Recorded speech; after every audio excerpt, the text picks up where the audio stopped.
All right, so it is really hot outside. Hi everybody, I'm Bill Stewart. I'm with Remax Moves here in Simpsonville, South Carolina.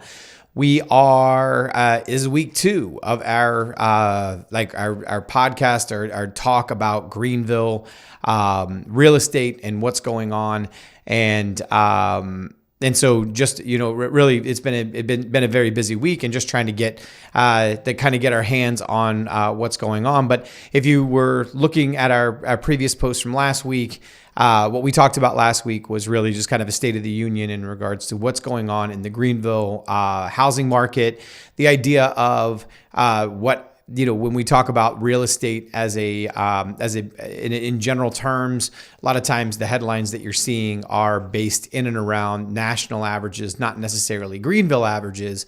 And so we just kind of dissected into that to kind of get a better understanding of what's going on in the market. And so really what we found was that the market itself is doing pretty well, doing better than last year.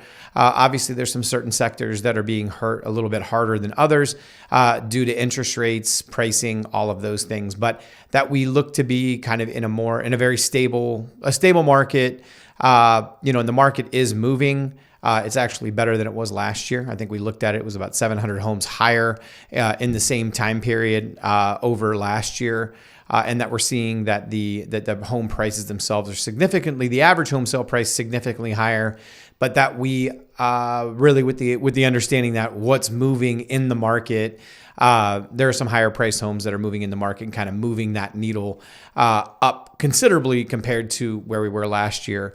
But one of the things that, as we started talking, I think in that video, we were talking about pricing and like how it went. So I thought this week, what I would do is just kind of give you a general understanding of where we are. We had, and using a property that we actually just sold, a few weeks ago, that we put on the market, and within 24 hours, we were under contract at full list price, and just kind of going through what are the steps, what do I look at when prior to going out to a home, just to kind of get an idea.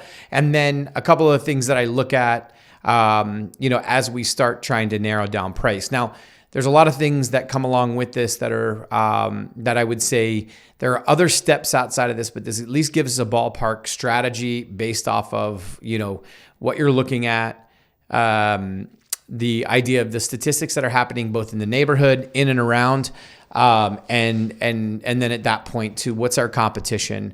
How are we analyzing our competition? And then from there, how are you deciding on a list price, going in? And then from that, we would at that point make recommendations and things like that, which we'll talk about in future videos in regard, like what I would look at in terms of the steps necessary to get market ready pricing once you kind of have an understanding of what the house can be. And then you have, there's other steps that come involved in order to be able to get this done. So this is really just the pricing segment, and just trying to give you kind of an idea of like what it is what I look at and how I feel like kind of helping ourselves and helping clients as we go through. So, as we look at, I was looking at a property that came across. I had a client reach out to me on a property here in Orchard Farms here in Simpsonville, and so they reached out. They wanted to see, hey, how much is my home worth? If I were to sell it, what would you recommend in price? Those kinds of things. So one of the first things that I'm going to look at is like if I have photos that I can see in the property prior to going out. I kind of want to get the address. Talking with a seller talking to a seller, homeowner. What is it? Have you done anything updates? Have you anything that I need to know about the home outside of the facts and figures that I can find online? And so if you've made additions, if you've done updates, those kinds of things, it's really helpful because at that point you can kind of get a visual of what you're going to walk into. And so this was the property. So had the opportunity to meet the seller, walked into the home. They had done a lot of things already. They had repainted the entire house. They had, done a lot of things in terms of updating some of the appliances to kind of make it look more cohesive, as well as they had been working in the yard to kind of remove some trees and things like that to open up the backyard. So they were making a pretty significant investment across the board.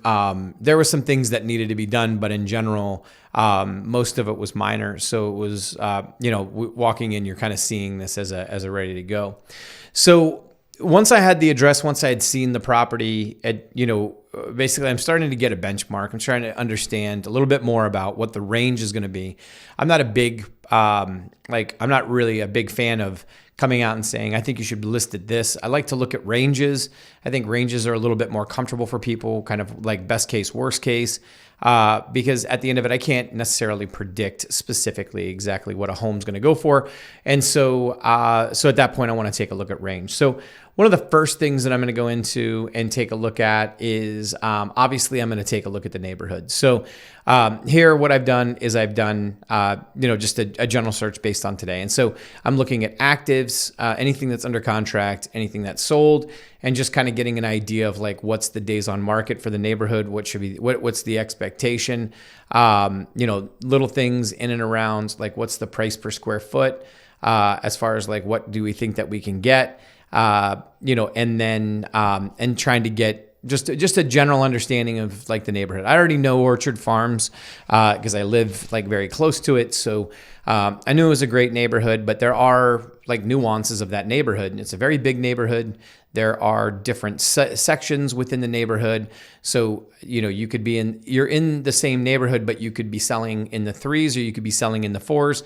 It really depends on your floor plan, age, those kinds of things, because there were different builders, different things that were happening in that neighborhood as it was being built out. So it's just kind of understanding that before we go into it.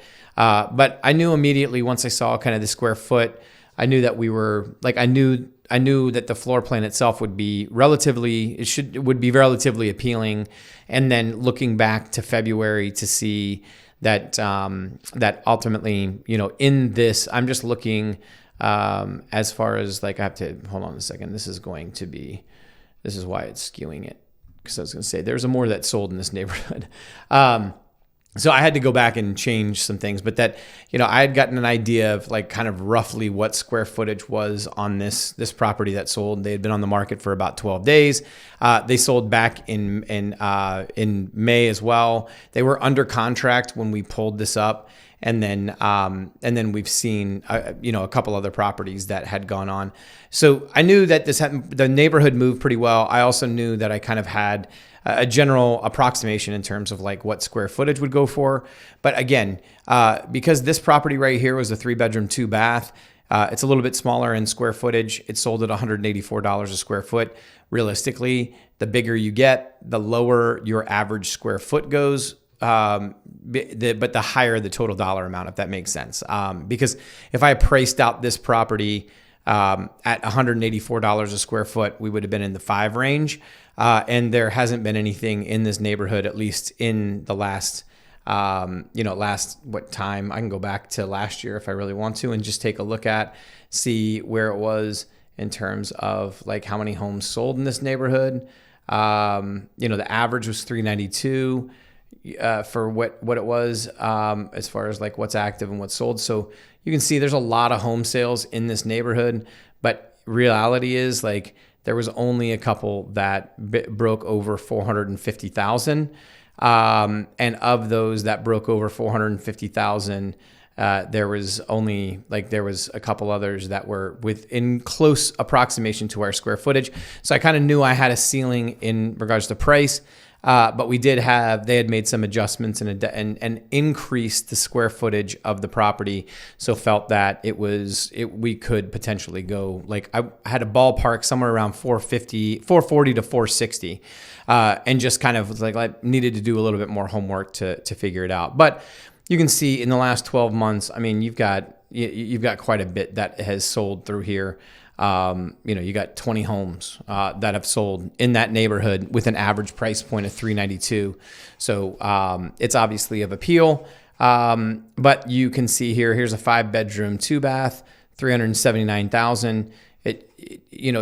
When you start looking at like your square footage costs and things like that, some of that is that house sold because it's in a different section of the neighborhood.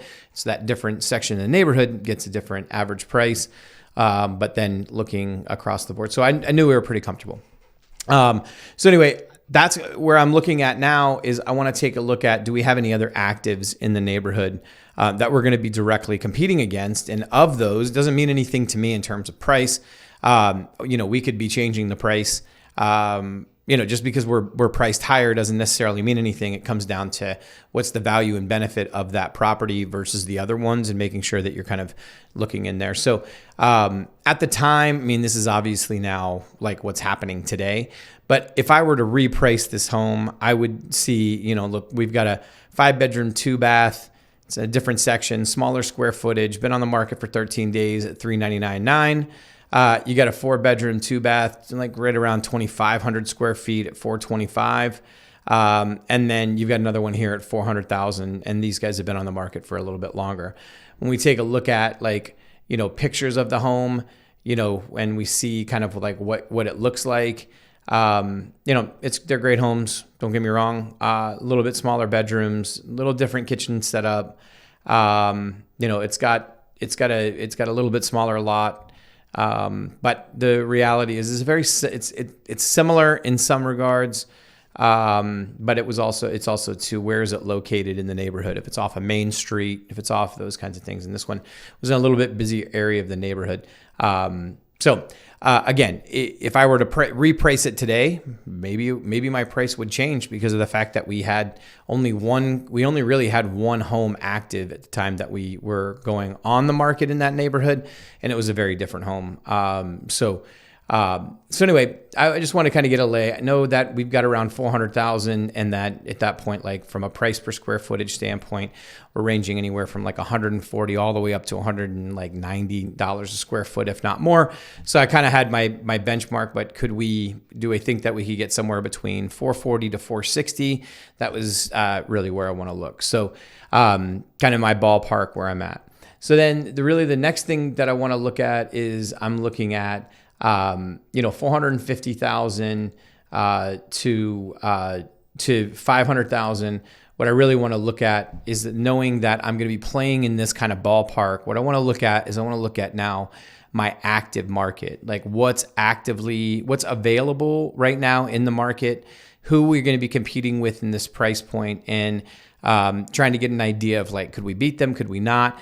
If I see that properties in and around 440 to 460 are completely different ballgame. They've got, now all of a sudden they're completely updated, bigger lots, those kinds of things. It might make me want to adjust my overall value, because at that point, we won't compete. So, and again, like we said in the last video, that doesn't necessarily mean anything. It may not, just because the market is what it is today doesn't necessarily mean it's the market for you. So I'd rather be upfront and honest than I would have, basically come up with a conversation and feel like I'm misleading a client, to go on the market to find out that actually we knew from the very beginning that there was no way we were really going to compete at that price. So when I'm looking at these homes, what I'm seeing is that we've got an average price point around 455 in terms of list.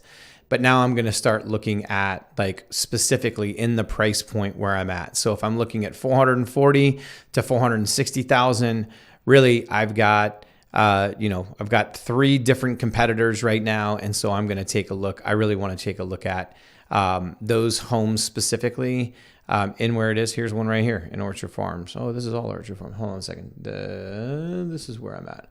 So what I want to look at is we got 445.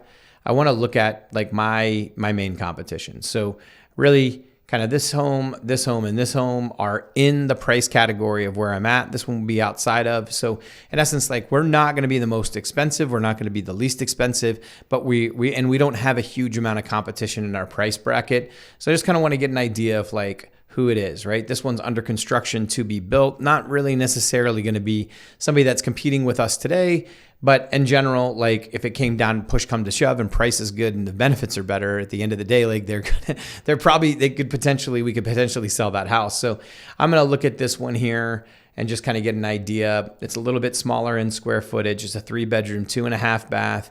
There are 2 stories, 2-car garage. And then at that point, just kind of seeing what is it about this house that might be different. With it being smaller, it's, things have been updated. It's a really nice house. But it's definitely not necessarily a competitor for us coming in at basically almost a 5-bedroom, 2.5 bath. So at 20, I think it was 2,900 square feet after we got it measured. So we're just kind of, but based on the tax record though, it's telling us almost 2,800. So just comparing these two things together, it's definitely a different house. And then looking at this house right here, this is it's a townhome at 450. Again, it's not really a direct competitor in that somebody who's going to be looking at a single family home may not necessarily be looking for a townhome, and somebody who's looking for a townhome may not be in any interest in what we're doing, but it could potentially motivate somebody to come our way if the alternative is in the 4-bedroom, 2.5 bath class is I get a house and a yard and I don't have to worry about townhome fees or those kinds of things. Like we potentially could compete pretty well against this.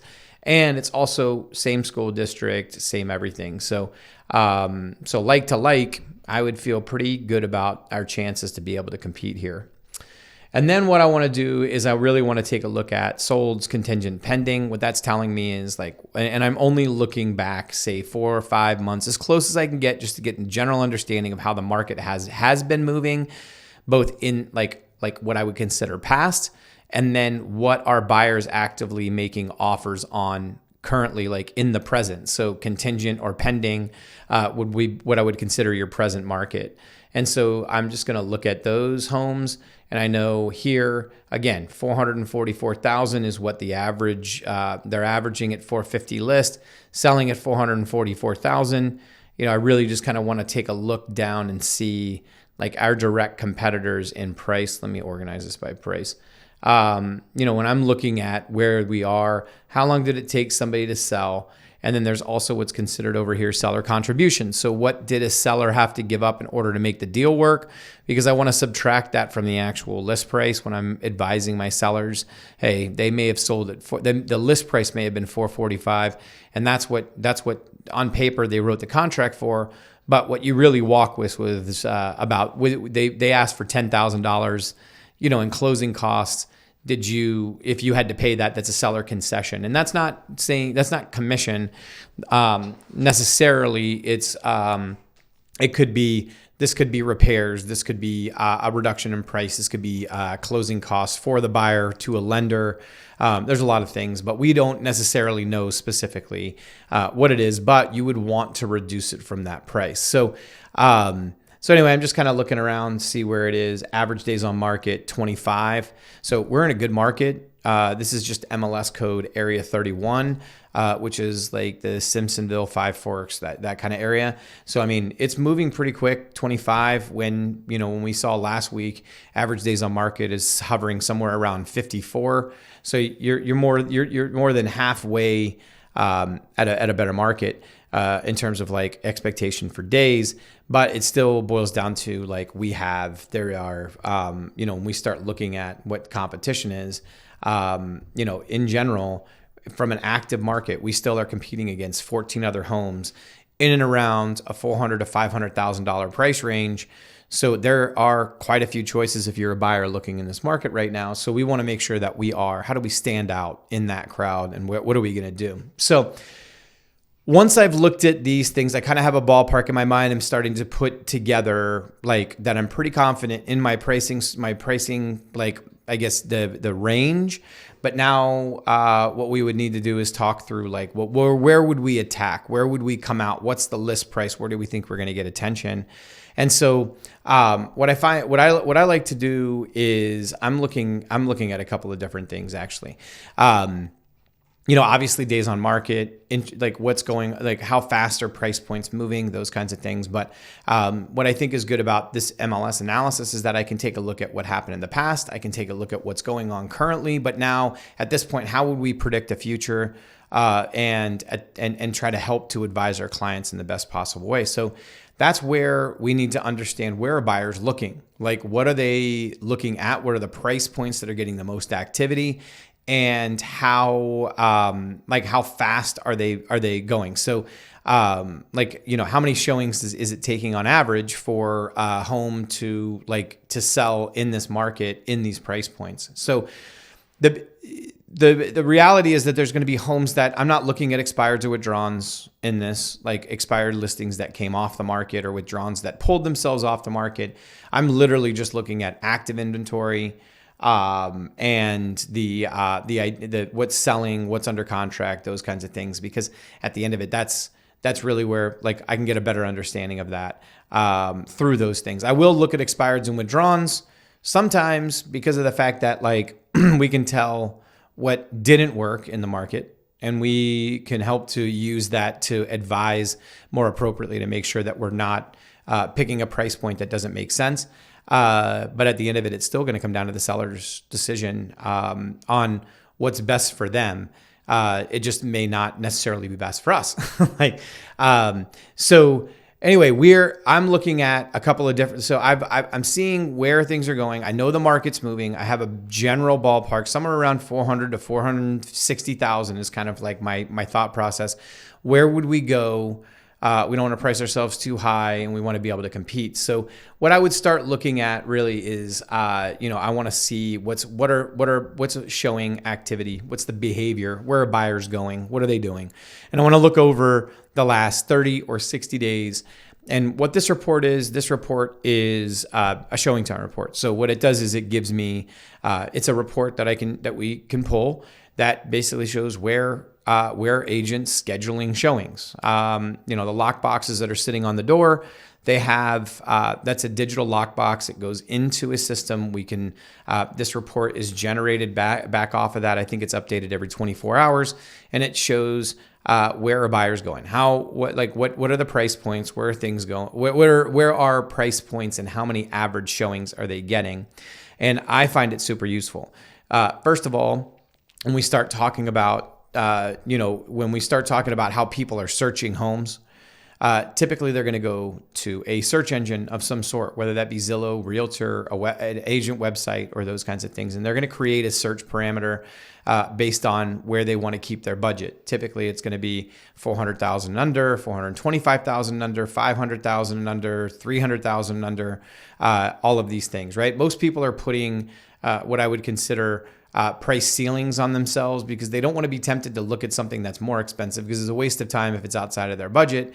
And so what I find interesting about this report is that you can kind of see where those buyers are clustered and where their I guess their budgets are going to be. And so at this point, like if I'm looking at 425,000 and under, and you come out at a list price at $425,001, guess what's going to happen? You're not going to be seen. Like, I'm not going to see it because it's outside of my search parameter and it's only by $1. Well, a lot of times that's also what we're using this report constantly with our clients when we start talking about why aren't we, if we're not getting showings or if we're not doing something, is something changed in the showing behavior? Are we seeing something different that maybe we need to make an adjustment? That sometimes it doesn't have to be a big adjustment. It can be a very small adjustment that in essence gets you back into a traffic lane. So what I'm looking at right now is I'm just looking at traffic lanes. And again, this is area 31.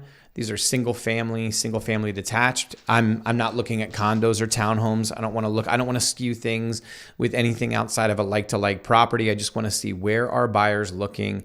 And what you can see is you've got a big, at 430 to 439,000, there are a lot of showings happening in there. But again, this is average, like showings per listing over the last, 60 days? Yeah, 60 days, average of 8 listings. Well, if I take that average and I divide that into 33 total showings, that means that there's four listings that are in there that are sharing those 33. So obviously buyers are very eager to take a look in this price point. So it probably tells me that they're in some round number, whether it's 450, 440, somewhere around there, that homes that are priced in this category are getting a lot of attention. And then what I'm looking at is how is 440 performing? We only have 3 listings averaging about seven showings there. 450 and above, it looks like you've got 3 listings, currently right now at about getting 5 listings per showing. 460 to 469, You got a listing right now. There's 15 total showings over the 16 days, and there's only one listing in that price category. So what I'm looking at is floors and ceilings. I want to see what my price points, how my price points are acting, and I can start to now at this point in general, like estimate the number of showings that we should expect to get based off of like where we are. I can go back now and cross-reference through MLS to take a look at all the listings in each one of these pricing groupings to then get a little bit more granular in terms of like who we're competing with, what's going on, because this doesn't have bedrooms or bathrooms. This is literally just price points, right? So, and as it's just an open look. However, at the 450 and above and the 450 and under, we've got a lot of buyers that are interested in what's going on. And we have what I would consider a very healthy showing data. So what I'm looking at now between these two things, when we're talking about pricing, like, well, organically, when you see, well, there's 15 showings that are happening in the same price point and that 460 and above would be where it is.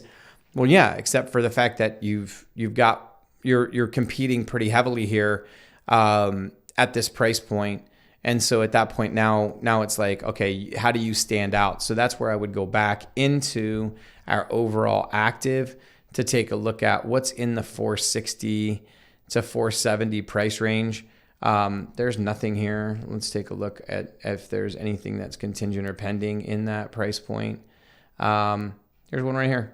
Dilworth Court, 2,800 square feet, 4-bedroom, 3-bath. It's a little bit newer. It's a little bit different home. It's a townhome. So maybe that's the one that was getting all the showings in terms of like it's under contract right now. And over the last 60 days, it's the only one that I can see that is in that 460 price range. Yeah. Well, here's one right here. This one sold in June. This might have been it. 5-bedroom, 3-bath. This is single family detached. This is probably the one that was getting. So it's a very different home, right? It's a little bit, the neighborhood's a little bit different. It's got a little bit different finish on the inside. It's a really nice home. So we would be competing with this home, although for our home, we pretty much had the same kitchen. Anyway, we would be competing. That would probably be our stiffest competition between where we are. So at this point, now it comes down to where do we want to go, and what are expectations. So at the other is when we start talking about price points. If I were to price myself at 460, the challenge with that is that if a seller or a buyer is searching 450,000 and under, if we price at 460, we're going to miss these guys right here. We're going to miss the guy who's looking at 450 and under. And chances are there's these showings here are probably, some of these could be the same buyer just going and looking at everything in and around their 450 price range that matches their criteria. So when I'm looking at what's called price blocking, I want to make sure that we're able to capture as much of the audience as possible. So this is one of the other things that I'm looking at in between 450. You got a lot of activity above and you got a lot of activity below. So typically people are searching either in $25,000 increments or $50,000 increments. If we take a look at this and separate this by 5,000, what you'll see a whole different spectrum in terms of like, they're under 450, under 440, under 430, under 480. So again, it's round numbers, not necessarily like the round numbers make a big difference. And sometimes just knowing how organic behavior. And I just know this because this is how my wife and I search for our houses, is that we didn't want to spend anything more than 500,000 or 550. We bought our last home, and that's exactly where we set the parameter. If it was $1 over, it wouldn't have mattered. And realistically, if it's not in your search parameter, it's typically not something you're going to see until they make a price reduction, which is actually that's actually how we found our home before this last one. We were under 400,000. We were searching at 400 and under. The house was at 411,000. $11,000 wouldn't have made a difference to us at the time. We probably would have made an offer at that moment. But the reality is it didn't even pop up into our search window. So it didn't matter. Like, we did not see it. We didn't even ask questions about it. They made a change in like November of that year to $399,900. It popped in our search criteria. And literally my wife and I went that night with our agent at the time and put an offer on that house. And that was our house for years before we moved into our most current house. So I know that these things work. I saw how it was, and it's so sensitive, and all they had to do is they made a very small adjustment. It just happened to be that you have a new buyer pool in each one of these categories that you may not have. So it's important to make sure that you're pricing yourself well, but pricing yourself competitively. But if you're the decisions have to be, in my opinion, made on data, not based on the last, what happened over the last 6 months, average square footage. All of these things come into play, yes, to make sure that you're going to be in a parameter that even if you got an offer, you need to make sure that that offer is going, that if they have to get an appraisal, that the appraisal is going to pass the appraisal. But the truth is that you can kind of get, as long as you understand kind of generically like where the price would be, it would still come down to condition and a lot of other things. But the idea is that you're trying to match all of these different points together. But for this scenario, it's just really kind of like determining where in this range I would go. And so at that point, we picked $450,000 because of the fact that now we, in essence, doubled our audience, because we would probably get $475,000 to come down and take a look at us, because we'd be value and we'd be the best choice from a condition and quality standpoint, anywhere between the $425,000 to $450,000 range. So could we motivate some of these to come to us? And ultimately we ended up selling this house. We ended up putting the house on the market, and I think we were on the market for this is it right here. We were on the market for 2 days. And we sold at $450,000. We did do a credit of $202,000 on that property because of the fact that there was some things that needed to be done, and but nothing major. It was all mostly taken care of. And in essence, our sellers walked away with a great sale in a pretty quick amount of time. So it's not in this market when we start talking, why are some houses moving faster? What's going on with this? I mean, honestly, like we talked like last week, your condition, value, benefits, all and price have to all be aligned. But the other is that you can have the greatest house in the world, and if you're priced out of the vision of the buyers that are looking in and around your area, and this is again coming back down to it's a local market, right? Everything is very different. If I price this same home in Greer, or if I priced the same home in Fountain Inn, it would probably be something very different. Maybe it'd be close to the same, but in general, there would be nuances about each one of those markets that we would need to advise and understand. And at that point, maybe we would have this home could have been priced either more or less in terms of list price.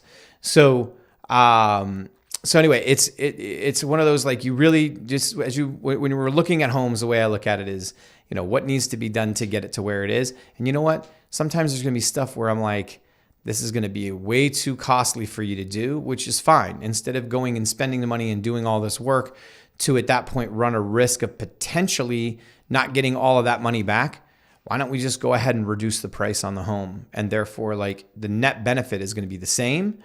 It's a lot less headache for you. And at the end of the day, like, buyers are looking for value. So that's not necessarily a bad thing for the buyer either. So sometimes you just have to, you're kind of navigating these things to take a look at how it is. And that's where I would look at, again, a little bit deeper dive. If we had a condition issue, that I would look at, homes that sold in a different price range. How much would paint be? How much would this? I start doing a addition, subtraction to what I would consider the midpoint value of the property, and then start moving down from there, and then look at my competition at those price points. That at that point, like, could we be appealing at that? And you know what? Every home will find a buyer. Every buyer, there's a buyer for every home. It doesn't necessarily, but it just comes down to, The price is where it is. And I tell people all the time, list price is not your land price. Just because you listed a number doesn't necessarily mean that that's what you're going to sell at. In fact, we've had a couple of homes this year where we've listed aggressively and the sellers ended up making the exact number that they wanted. Had one house we listed at $280,000, ended up selling at $300,000. That was the number that they really wanted was $290, but because we had priced well and where they were located, we ended up getting multiple offers. We got, I think, 3 or 4 offers, and the last offer finally pushed it at $300,000. And that seller, I think it was like $2,500 is the only thing that cost us in terms of like repairs out of the whole thing, which really, in the scheme of things, they netted quite a bit more than they ever thought, than where they had originally. But if we would have listed at $290,000. The reality is we probably wouldn't have gotten as much attention because that was the price point that showed the most, the greatest number of views. So, you just never know what's going to happen. The goal with pricing though is that we are using it as it's an open market. You're putting it out there. You're trying to drive attention to your property, trying to get as much attention, create a marketplace for your home where buyers are coming to it because of the fact that they're seeing that there's value in there. And whether or not you get multiple offers that raise the price, sometimes multiple offers with just really good terms. Could it be cash? Could it be conventional? What are the things that make up that offer that in essence, may not be higher in price, but it's still going to net you more in your pocket versus waiting for that one buyer to come along and make an offer and negotiate with them. And then at that point, you're actually walking with less than you would have if you would have priced at a lower number. So not sure if that makes sense, but I just figured it was a question that was brought up today. Why is this home selling faster than this home? Sometimes it's location, where you are in the upstate. Sometimes it's school districts. Sometimes it's just the condition. Sometimes it's just price. And sometimes a lot of times it's that price and where buyers are looking, the two are out of whack. So I would use the same report. Like I said, if this house sat on the market for 2 or 3 weeks and we weren't sure exactly, we weren't 100%, what's going on? How come we're not getting showings? Where are we at? Well, we're going to revisit this showing report, on a bi-weekly basis to get a look at what's buyer activity looking like over the last couple of weeks. And are we missing the mark somewhere? And, at that point, we can also come down slightly, maybe to the 445 or something like that, where, it would pick up into the buyer search criteria a little bit better. And so at that point, to generate some traffic. But I see sometimes some wild swings in prices where I'm like, why did you do a $30,000 price reduction versus just a $10,000 price reduction? And a lot of times it's based on a percentage or gut feeling or things like that. I just don't like having those conversations without there being some sort of tangible evidence to support the reason why we're doing something. I think our clients, especially ours, that they have a much easier time, managing a decision if at the end of it there's facts and there's data in front of them that support versus me just saying I think we should reduce the price. I think it'll be good if we just took down the price. Well, of course, if I gave it away, dropped the price by $100,000, you'd have probably 100 offers tomorrow.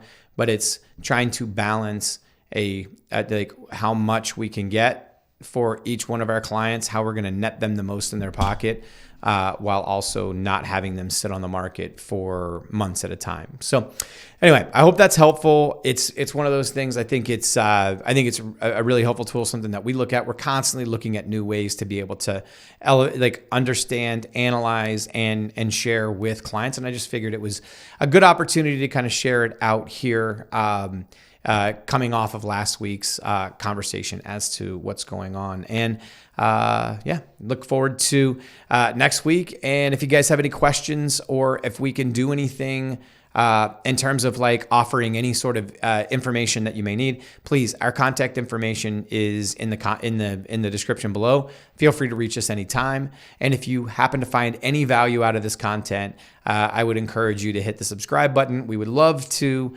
to engage with you. If you have questions, leave those in there. We'll answer those as well. And hope you guys have a great week, and talk with you soon.